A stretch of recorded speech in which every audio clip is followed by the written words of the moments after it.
He was a Colombian drug trafficker who collaborated with other criminals to form the Medellin cartel in the early 1970s. Eventually, he controlled over 80% of the cocaine shipped to the United States, earning the nickname the King of Cocaine.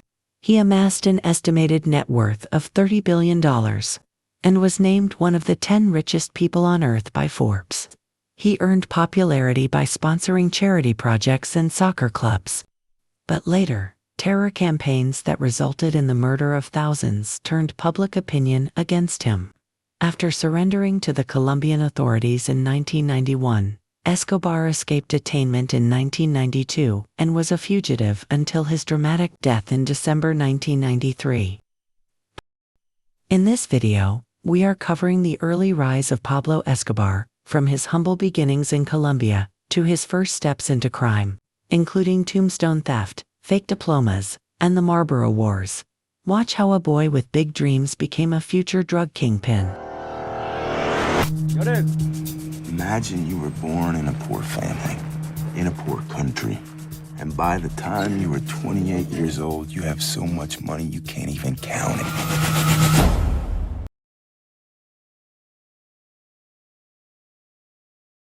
Pablo Emilio Escobar Gaviria was born on December 1, 1949, in the Colombian city of Rio Negro, Antioquia. His family later moved to the suburb of Envigado. He was the third of 7 children born in poverty to a school teacher mother and a peasant farmer father. From an early age, Escobar packed a unique ambition to raise himself up from his humble beginnings and dreamed of becoming the president of Colombia one day. Escobar reportedly began his life of crime early, stealing tombstones and selling phony diplomas. It wasn't long before he started stealing cars, then moving into the smuggling business.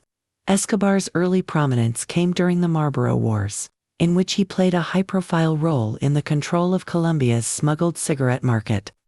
This episode proved to be a valuable training ground for the future narcotics kingpin. It wasn't by chance that Colombia came to dominate the cocaine trade. Beginning in the early 1970s, the country became a prime smuggling ground for marijuana. But as the cocaine market flourished, Colombia's geographical location proved to be its biggest asset. Situated at the northern tip of South America, between the thriving coca cultivation epicenters of Peru and Bolivia, the country came to dominate the global cocaine trade with the United States, the biggest market for the drug, and just a short trip to the north. Escobar, who had already been involved in organized crime for a decade at this point, moved quickly to grab control of the cocaine trade. In 1975, the drug trafficker Fabio Restrepo from the city of Medellin, Colombia, was murdered. It was widely believed his death came at the orders of Escobar, who immediately seized power and expanded Restrepo's operation into something the world had never seen. Under Escobar's leadership, large amounts of coca paste were purchased in Bolivia and Peru, then processed and transported to America. Escobar worked with a small group to form the infamous Medellin cartel. Also around this time, Escobar started a family with his marriage to Maria Victoria Henao, who was 11 years his junior and still a teenager at the time of their 1976 wedding. They went on to have 2 children. Escobar's rapid rise brought him to the attention of the DAS, who arrested him in May 1976 upon his return from a drug trafficking trip in Ecuador. Authorities found 39 kilograms of cocaine hidden in the spare tire of his truck. Escobar escaped the charges by bribing a judge, and the 2 DA's agents responsible for his arrest were killed the next year, according to Mark Bowden's book. Around this time, Escobar developed his signature pattern of dealing with authorities called plata o plomo, Spanish for silver or lead, in which they could accept bribes or be assassinated, according to Bowden. In 1978, Escobar spent millions to purchase 20 square kilometers of land in Antioquia, Colombia, where he built his luxury estate, Hacienda Naples. It contained a sculpture garden, lake, private bullring, and other amenities for his family and members of the cartel. It also featured a collection of luxury cars and bikes, as well as a zoo with antelope, elephants, giraffes, hippos, ponies, ostriches, and exotic birds. After Escobar's death, it was turned into a theme park. As the demand for cocaine grew in the United States, Escobar established additional smuggling shipments and distribution networks in various locations. That included establishing a shipment base on a private island in the Bahamas, with the help of Cartel co-founder Carlos Letter. By the mid-1980s, Escobar had an estimated net worth of $30 billion and was named one of the 10 richest people on Earth by Forbes. Cash was so prevalent that Escobar purchased a Learjet for the sole purpose of flying his money. At the time, Escobar controlled more than 80% of the cocaine smuggled into the United States. More than 15 tons were reportedly smuggled each day, netting the Medellin cartel as much as $420 million a week. As Escobar's fortune and fame grew, he dreamed to be seen as a leader. In some ways, he positioned himself as a Robin Hood-like figure. A description was echoed by many locals, by spending money to expand social programs for the poor. He spent millions to develop Medellin's poor neighborhoods, where its residents felt he helped them far more than the government ever had. He built roads, electric lines, soccer fields, roller skating rinks, and more, and paid the workers in his cocaine labs enough money that they could afford houses and cars, according to Bodon. Still, harboring his youthful ambition to become the nation's president, Escobar entered politics and supported the formation of the Liberal Party of Colombia. In 1982, he was elected as an alternate member of Colombia's Congress, but Minister of Justice Rodrigo Lara Bonilla investigated him and highlighted the illegal means by which he had obtained his wealth, forcing Escobar to resign 2 years after his election. A few months later, Lara Bonilla was murdered, according to the book Kings of Cocaine, by Guy Gugliotta and Jeff Lean. Escobar was responsible for the killing of thousands of people, including politicians, civil servants, journalists, and ordinary citizens. When he realized that he had no shot of becoming Colombia's president, and with the United States pushing for his capture and extradition, Escobar unleashed his fury on his enemies, in the hopes of influencing Colombian politics.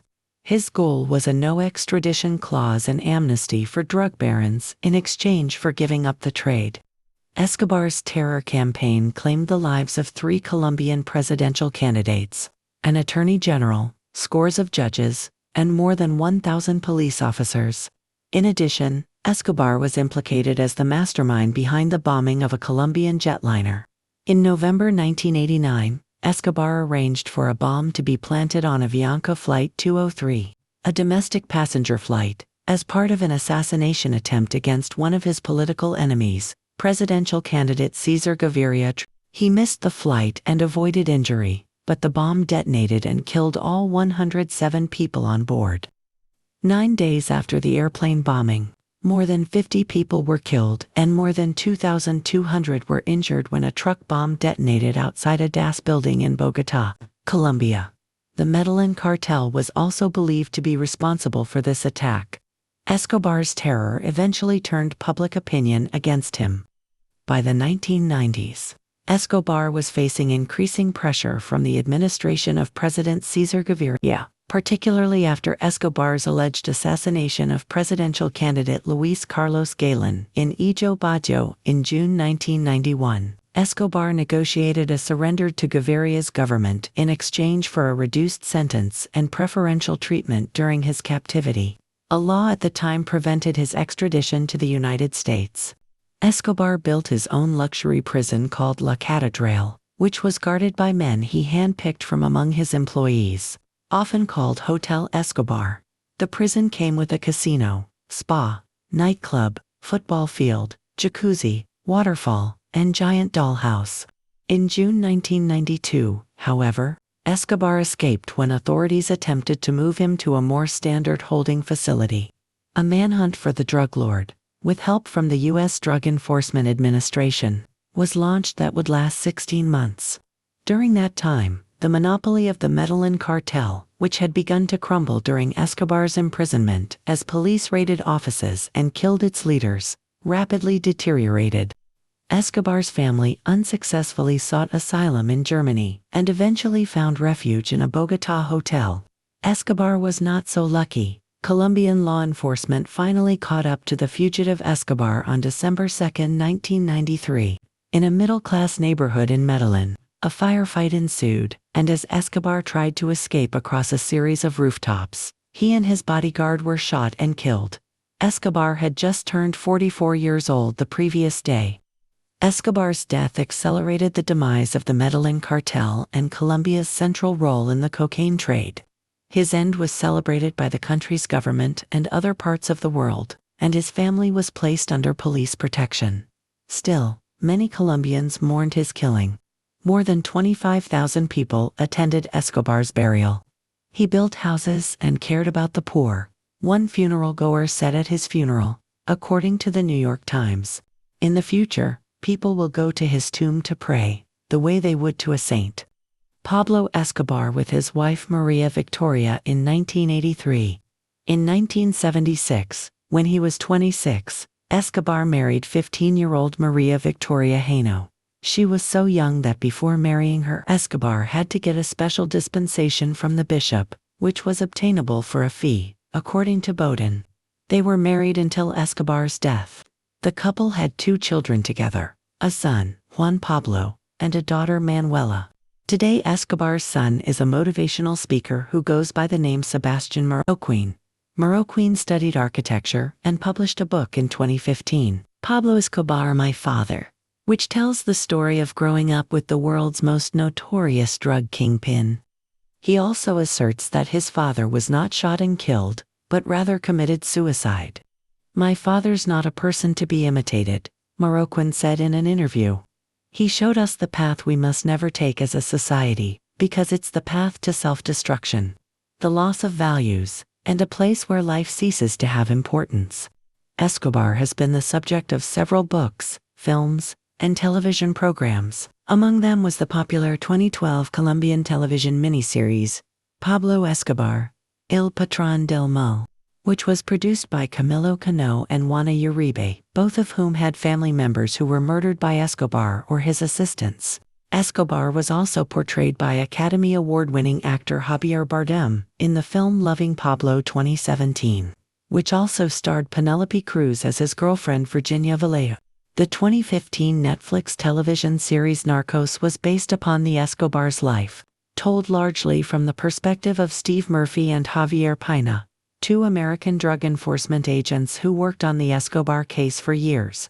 In 2016, Escobar's brother Roberto announced he was prepared to sue Netflix for $1 billion for its portrayal of his family in Narcos. He later abandoned those efforts. Pablo Escobar built an empire fueled by fear, fortune, and violence. But as we've seen, even the most powerful cartels eventually fall. What do you think was Escobar's biggest mistake? Let us know in the comments below. If you found this deep dive fascinating, make sure to hit that like button and subscribe for more untold stories from the underworld. Don't forget to turn on notifications so you never miss a new upload. And if you want to explore more infamous empires, check out our next video right here. Thanks for watching, and remember, power built on blood never lasts forever.